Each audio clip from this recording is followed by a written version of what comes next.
आप देख रहे हैं इंडिया टाउन न्यूज, भारत की बात। नमस्कार, जय जोहार। आप देख रहे हैं इंडिया टाउन न्यूज और मैं हूं आपके साथ गीतांजलि मिश्रा। स्वागत है आज के हमारे खास बुलेटिन राजधानी सरकारधानी में, जहां हम आपको छत्तीसगढ़ की महत्वपूर्ण खबरों से रूबरू कराएंगे। तो चलिए बुलेटिन की शुरुआत करते हैं, लेकिन उससे पहले एक नजर आज की हेडलाइंस पर। कांग्रेस सरकार से समय पे हुआ था भारी भ्रष्टाचार, एक ही ठेकेदार ने दिया था 84% काम। सीएजी रिपोर्ट में हुआ बड़ा खुलासा।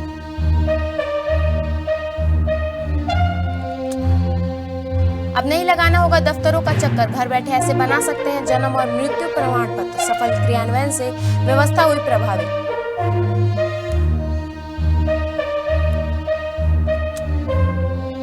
छत्तीसगढ़ शराब घोटाले में सौम्या चौरसिया की गिरफ्तारी, ईडी ने सबसे पहले पूछताछ की नोटिस जारी की, कोर्ट में पेशी और रिमांड तक संभावना।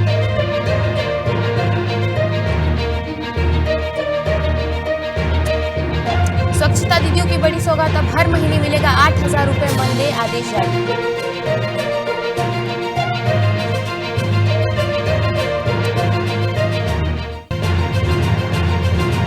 पुलिस पर ऑनलाइन चालान के जरिए वसूली का आरोप, कांग्रेसियों ने एडिशनल एसपी को ज्ञापन सौंपते हुए धमकी दी। शहर के 1 दर्जन से अधिक सिग्नल बंद पड़े।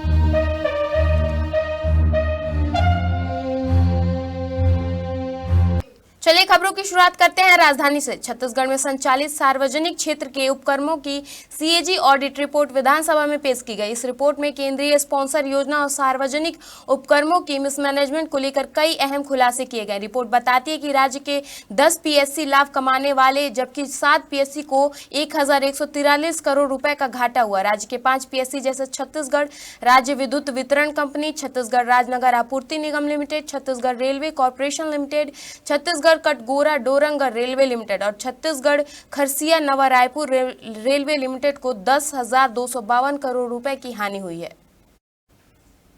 छत्तीसगढ़ के स्मार्ट सिटी प्रोजेक्ट को लेकर भी रिपोर्ट में बड़ा खुलासा हुआ है। रिपोर्ट बताती है कि प्रदेश में 4,888 करोड़ रुपए की परियोजनाएं चलनी थी, लेकिन सिर्फ 46% राशि की खर्च हो पाई थी। प्रोजेक्ट को करने में विलंब हुआ, ठेकेदारों को स्पष्ट कार्यस्थल उपलब्ध नहीं कराया गया, कार्यों के स्वरूप में बार बार परिवर्तन किया गया। इसके चलते भारत सरकार ने योजना निधि में कटौती कर दी। ठेकेदारों को काम सौंपने में भी मनमानी की गई। नवा रायपुर में एक ही ठेकेदार को 84% काम दे दिया गया। इस रिपोर्ट पर भाजपा के नेता अंजय चंद्राकर ने कहा कि स्मार्ट सिटी प्रोजेक्ट कांग्रेस कार्यालय में भ्रष्टाचार की खुला खेल खेला गया। उन्होंने खुद इसका ऑडिट देखा था।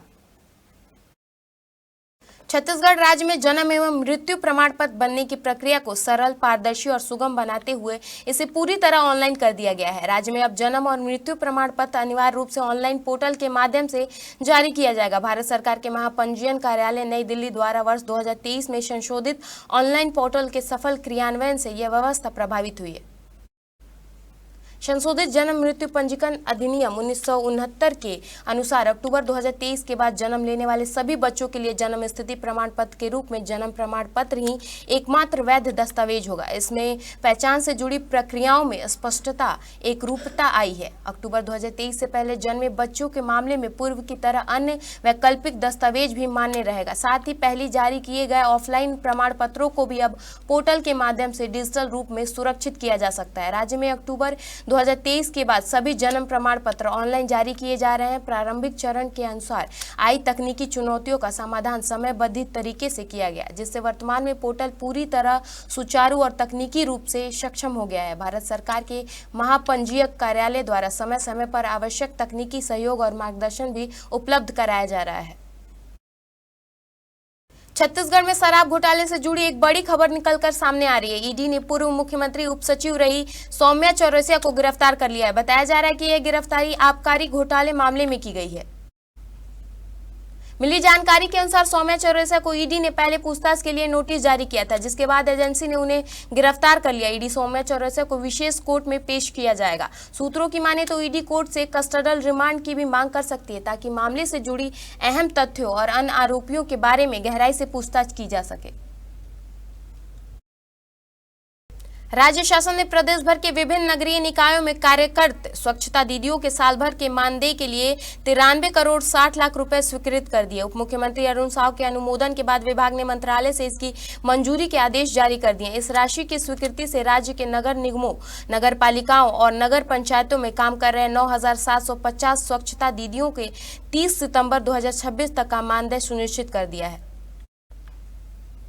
राज्य शासन ने नगर निगमों, नगर पालिकाओं और नगर पंचायतों में मिशन क्लीन सिटी के अंतर्गत कार्यरत कुल 9,750 स्वच्छता दीदियों के लिए 8,000 रुपए प्रति माह के मानने से 93 करोड़ 60 लाख रुपए क्षतिपूर्ति मद से भुगतान किए जाने की स्वीकृति दी है। इस राशि से स्वच्छता दीदियों को 1 अक्टूबर 2025 से 30 सितंबर 2026 तक मानदेय का भुगतान किया जाएगा। छत्तीसगढ़ कांग्रेस ने पुलिस पर ऑनलाइन चालान के जरिए वसूली का आरोप लगाया है। इसको लेकर कांग्रेस के पूर्व विधायक कुलदीप जुनेजा, पूर्व महापौर प्रमोद दुबे, रायपुर ग्रामीण के पूर्व प्रत्याशी पंकज शर्मा और कांग्रेस शहर जिला अध्यक्ष श्री कुमार मेनन के नेतृत्व में एसपी कार्यालय पहुंचे और प्रदर्शन किया। कांग्रेसियों ने एडिशनल एसपी को ज्ञापन सौंपते हुए धमकी दी और कहा कि अगर ये वसूली बंद नहीं हुई तो कांग्रेसी पीड़ितों के साथ प्रदर्शन करेंगे। कांग्रेस के शहर जिला अध्यक्ष श्री कुमार मेनन के आरोप लगाया गया कि छत्तीसगढ़ पुलिस राजधानी के ट्रैफिक व्यवस्था सुधारने की बजाय ऑनलाइन चालान भेजकर गरीब ऑटो चालक, दोपहिया चालकों से मनमानी वसूली कर रही है। इस संबंध में पूर्व महापौर प्रमोद दुबे ने कहा कि शहर के 1 दर्जन से अधिक सिग्नल बंद पड़े हुए हैं, कहीं पर भी कोई ट्रैफिक संकेत नहीं है। सड़कों पर घंटों ट्रैफिक जाम लगा रहता है, जिसे कंट्रोल करने वाला कोई ट्रैफिक पुलिस वाला नहीं दिखता। ट्रैफिक पुलिस केवल ऑनलाइन चालान भेजकर अपनी ड्यूटी पूरी कर रहे हैं। पिछले 1 साल में राजधानी में ही ऑनलाइन चालान भेजकर 4 करोड़ की वसूली की गई है।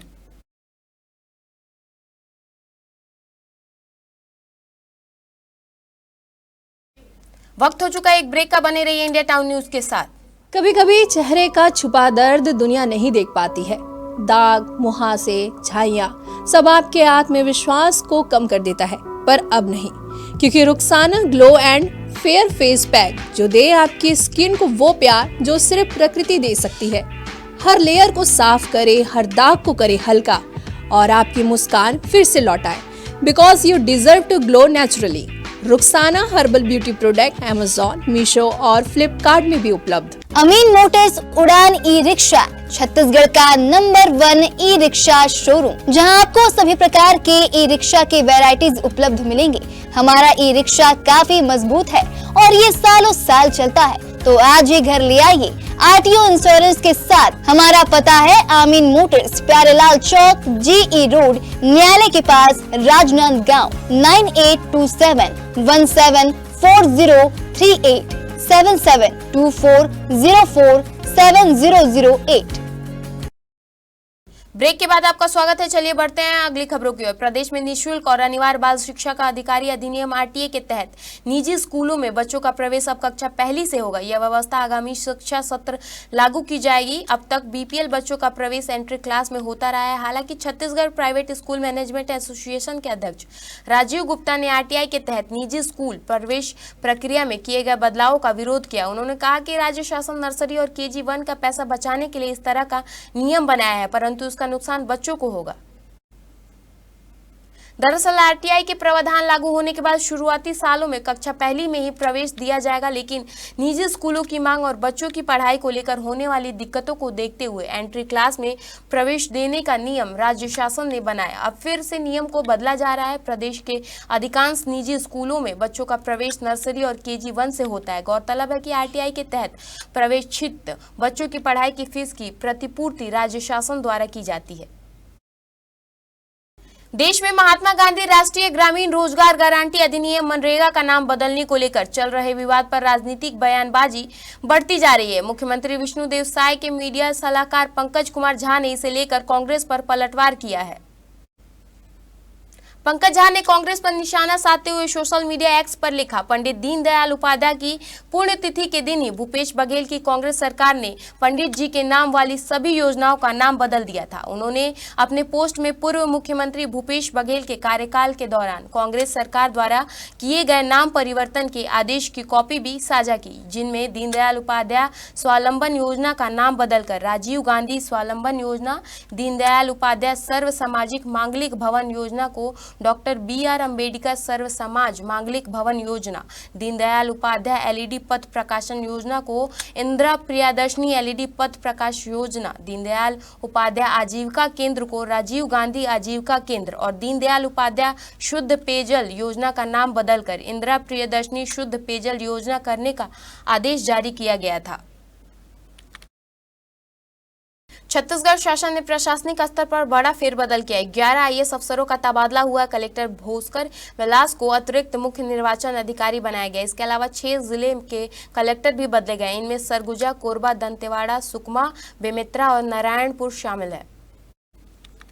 अब तक कोरबा जिले के कलेक्टर रहे अजीत वसंत को अस्थायी रूप से सरगुजा का नया कलेक्टर बनाया गया। वहीं कुणाल दूधवांत को दंतेवाड़ा से हटाकर कोरबा का कलेक्टर, जबकि द्वेष कुमार ध्रुव को सुकमा से ट्रांसफर कर दंतेवाड़ा कलेक्टर नियुक्त किया गया है। प्रशासनिक आदेश के तहत गजेंद्र सिंह ठाकुर को जिला पंचायत धमतरी का मुख्य कार्यपालन अधिकारी बनाया गया है। वहीं रोमा श्रीवास्तव को धमतरी जिला पंचायत से हटाकर मंत्रालय में उप सचिव पद पर पदस्थ किया गया है।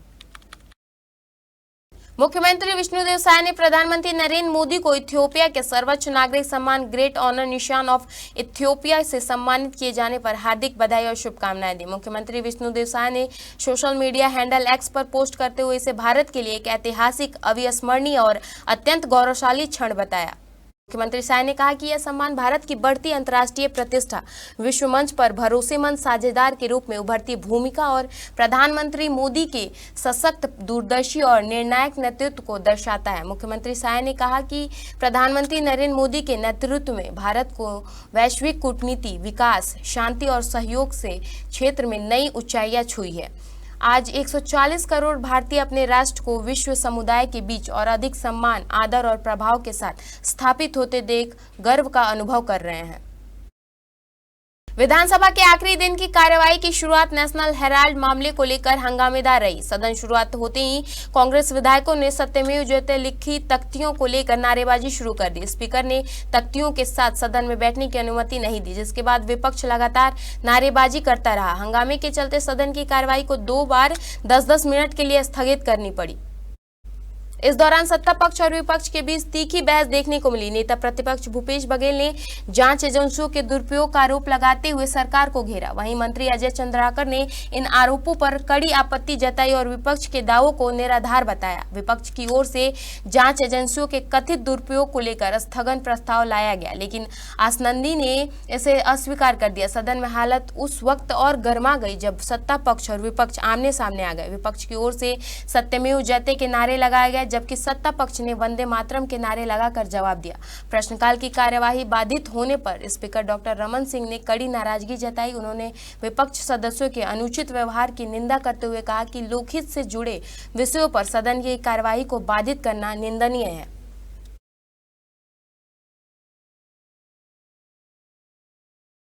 हमारे खास बुलेटिन राजधानी सरकारधानी में फिलहाल इतना ही। देश प्रदेश की तमाम खबरों से अपडेट रहने के लिए बने रहिए इंडिया टाउन न्यूज के साथ।